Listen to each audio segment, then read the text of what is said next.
Praise the Lord, and magandang umaga din sa ating mga kapatiran that is watching sa ating live via Facebook po. Magandang umaga po sa inyo lahat, sa ating mga mahal na bisita and everybody else right now that is with us today.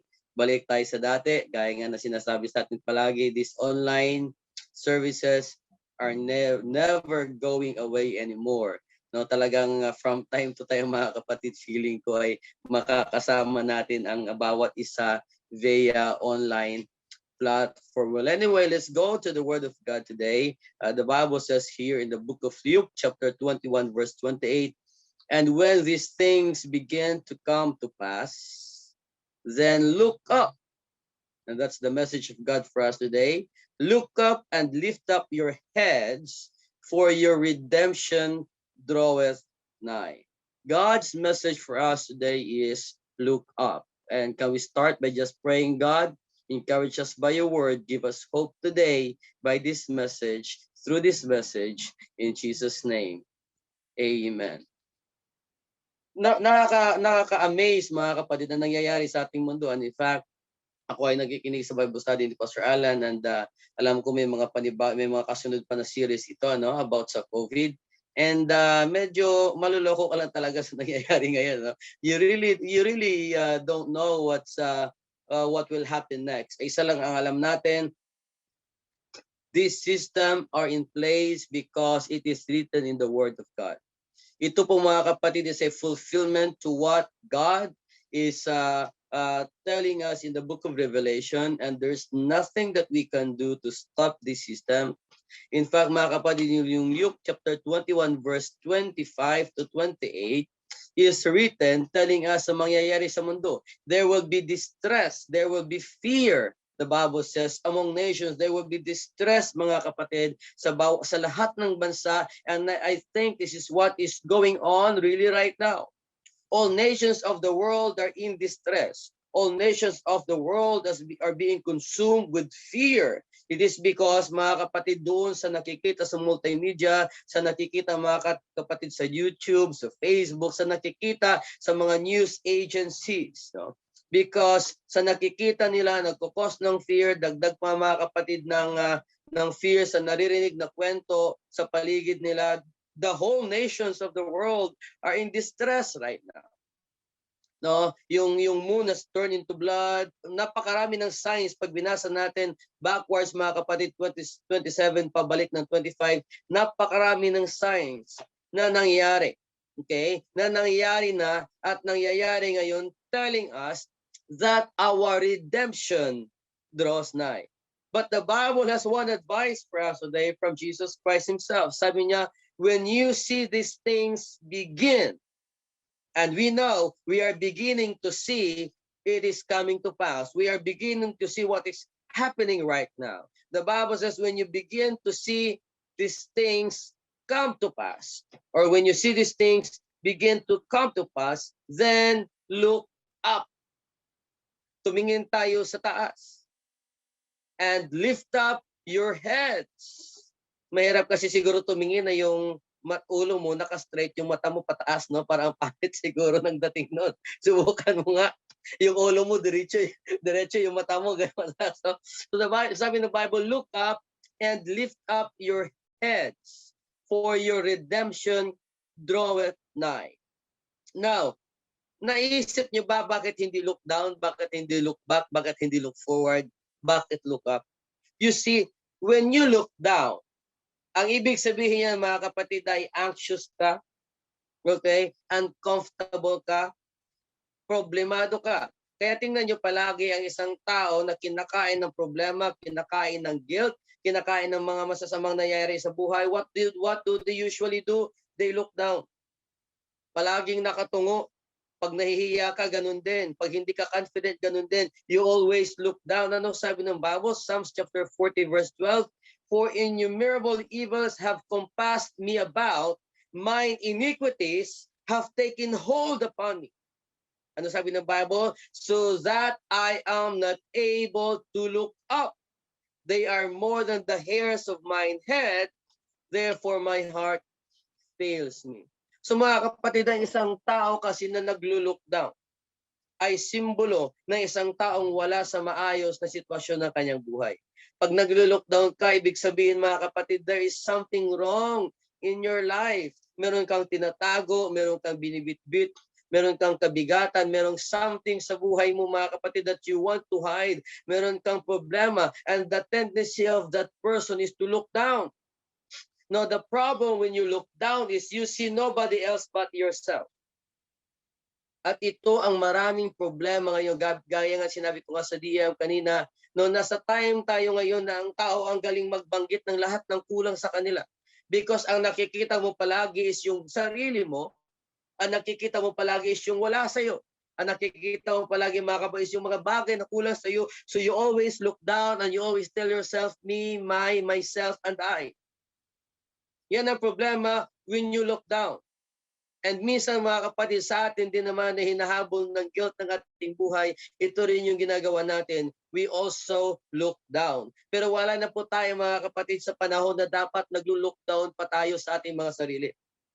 Wala na tayo sa panahon mga kapatid ko na dapat kinakain tayo dapat ng guilt, kinakain tayo ng kabigatan, at kinakain tayo ng problema. We are not in the right time and in the right place to look down anymore. The Bible says when you see these things begin to come to pass, ang advice ng Bible, look up. Lift up your hands and look up. Itaas mo ang ulo mo at tumingin ka pataas. Don't look down. Sa mga kapatiran dyan today na parang feeling nyo ang bigat-bigat pa rin ng buhay, I want you to cheer up today and give you hope because our redemption draws nigh. It's not time for you to look down. It's time for you to lift your heads and look up. Napansin nyo rin, hindi sinabi ng Bible mga kapatid na look back. And we know what happens when we look back. The Bible says mga kapatid, Luke chapter 17, verse 31 mga kapatid, sabi ng Bible dyan, in that day, he which shall be upon the housetop, and his stuff in the house, let him not come down to take it away. Sabi niya, and he that is in the field, let him likewise not return back. Huwag kang bumalik, huwag kang mag-look back. Sabi ng verse 32, remember Lot's wife. Kung nararamdaman na natin mga kapatid, that our redemption draweth nigh, na malapit nang dumating ang Panginoon, I have a piece of advice for you today. Don't you dare look back sa mga bagay sa buhay mo. Don't you dare mga kapatid look back sa mga kasalanang iniwan mo na. Don't you dare mga kapatid look back sa mga bagay na feeling mo kailangan mo higit pa sa ating Panginoon. The Bible says, remember Lot's wife. May kaligtasan na siya dapat. Safety na siya dapat. Protected na siya dapat. Tinago na siya dapat ng Panginoon. Imagine, sinundo na siya dapat ng angel. Pero bakit nawala sa kanyang kaligtasan? It's because she looked back at inalala niya yung mga bagay na hindi naman talaga importante higit sa kanyang buhay. And this is the same for us today. Our redemption draweth nigh. Baka naman mga kapatid, tatalikod pa tayo kasi gusto natin ng yaman ng mundo. Baka naman tatalikod pa tayo kasi feeling natin may mga naiwan tayo na hindi natin nagawa at hindi natin nabitbit. The Bible is telling us today, when you see these things begin to come to pass, don't look back, don't look down. The Bible tells us to lift up your heads and to look up because that is where our salvation comes from. The Bible says, my Savior, my help comes from the Lord, the maker of heaven and earth, and He is up there. He is high above us. Look up. At kung napansin nyo, hindi rin sinabi ng Bible mga kapatid na look forward. Sabi ng Titus 2:13, looking for that blessed hope. Looking forward for that blessed hope. But hindi talaga mga kapatid na naka-look forward ka na straight ang iyong paningin. But nag-look forward ka doon pataas sa magpapakita mga kapatid sa kalangitan. Nag-look forward tayo doon sa siya sa taas mga kapatid that He will appear in the clouds and He will take us home. Hindi tayo dapat nag-look forward.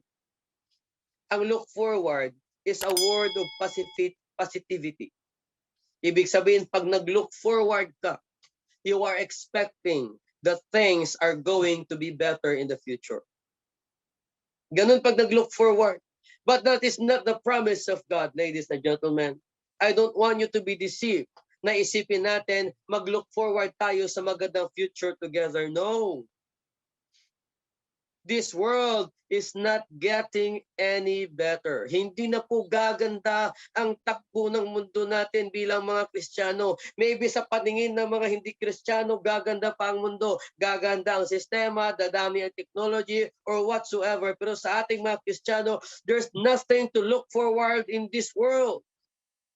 There is nothing left for us in this world. Mga kapatid, sa ating mga Kristiyano, walang magandang bagay tayong maaasahan dito sa mundong ibabaw. That is why we are not supposed to look forward na dadating ang time, i-bless ka, payayamanin ka, gaganda ang buhay mo. Let us not look forward, mga kapatid, na dadating ang time, yayami ang lahat, dadami ang lahat ng kayamanan mo, at maging sikat ka, maging ganito ka, maging ganyan ka. This is not the best time to look forward like that. Kasi pumayag ka man o hindi, this world is going to come to an end. Papayag ka man o hindi, mga kapatid, the rapture will take place. Papayag ka man o hindi, Antichrist is going to sit on his throne. Papayag ka man o hindi, the battle of Gog and Magog will happen. Papayag ka man o hindi, mga kapatid, there's going to be another war na hindi natin mapigilan. This world is not going to be any better. That's why the Bible did not tell us when you see these things, look forward into a better future. The Bible says when you see these things began to come to pass, look up and lift up your hands because your redemption draweth nigh. There is no other hope left for us, mga kapatid, when these things begin to pass, but to look up and wait for the salvation, wait for the rapture. Doon tayo dapat naglo-look forward into that mansion made of gold. Doon tayo dapat, mga kapatid, umaasam-asam. Doon tayo dapat umaasa. And as I was meditating upon this message today, it's amazing na ganun din ang pinatugtog na kanta ng ating multimedia. Nasabi ng Bible, just remind my people. Sabi ng Panginoon, just remind my people, I am still God. Minsan kasi nagraratel tayo. Kaya binigyan tayo ng Diyos ng direksyon. Pag nararamdaman na natin yung pressures na ganito, pag nararamdaman na natin na hindi talaga maganda ang nangyayari sa paligid natin, sabi ng Bible, look up, lift up your heads. Kasi minsan tayong mga Kristiyano, mga kapatid, nagraratel tayo, natatakot tayo, kinakabahan tayo, nauusog tayo sa mga bagay na pinapaniwalaan natin. That is why you are supposed only to look up and to lift up your heads para hindi mawala ang focus mo. And God told me to remind your people, regardless of what's going on right now, when you lift up your heads, you will still see God sitting on His throne. God is still God. God is still in dominion. God is still all-powerful. God is still in control. The Bible says in the year that King Uzziah died, I saw the Lord high and lifted up, and His train is still filling this temple. And I want to remind you all today, the same thing. Ano man ang nangyayari ngayon, ano man ang pressures ngayon, ano man ang hirap ngayon, ano man ang shaking na meron tayo ngayon, our God is still God. Jesus is still God. God is still in control. That's why all we have to do para hindi tayo mga kapatid maapektuhan, all we have to do para hindi tayo mga kapatid mawala sa direction is look up, tumingin ka sa langit, because when you look up, you will still see God. God is still there. He is still in control. He still holds our future. He still holds our tomorrow. Ganun lang, mga kapatid ko, kasi pag tumingin lang tayo sa paligid natin, sigurado magkakaproblema tayo. Pag tumingin lang tayo sa bawat isa, sasabihin mo, bakit si ganito, ganito na? Bakit si pastor ganito na? Bakit si sister ganito? Pag tumingin lang tayo, mga kapatid, sa pababa, makikita natin ang ating sarili. Pag tumingin tayo sa likod, makikita natin yung past natin. At pag tumingin ka sa future, baka umasa kang magiging bilyonaryo pa dito sa lupa. Malilin lang ka, madideceive ka. Subalit pag tumingin tayo, mga kapatid, sa taas at makita natin ang Diyos naghihintay, makita natin yung kaligtasang inaasam-asam natin, sigurado kahit na anong mayari sa paligid mo, hindi ka mawawala sa kaligtasan na binigay ng Panginoon sa iyo, because that is where all direction comes from. All direction comes from above. So let me encourage you, people of God, today, as we come to an end with this short encouragement. Learn to always look up. Kahit na may nararamdaman kang bugbog sa katawan mo, sa mga bagay-bagay na nangyayari sa paligid mo, huwag mo hayaan na mawala ang tutok mo sa taas. Huwag mo hayaan, mga kapatid, na mawala yung tutok mo sa taas. Learn to always look up regardless of what's going on. Because the moment you take your eyes off Jesus, malulunod ka lang. Malulunod ka lang. Kaya sabi ng Bible, mga kapatid, look. Tingnan mo yung nasa taas natin. Tumingin ka sa taas, kapatid. Kung napipressures ka na ngayon, kung napipressure ka na, nahihirapan ka, or whatever it is, mga kapatid, kinakapos ka na sa pera sa nangyayari ngayon, tumingin ka lang sa taas. At i-remind mo yung sarili mo, may Jesus ako. And He is still God.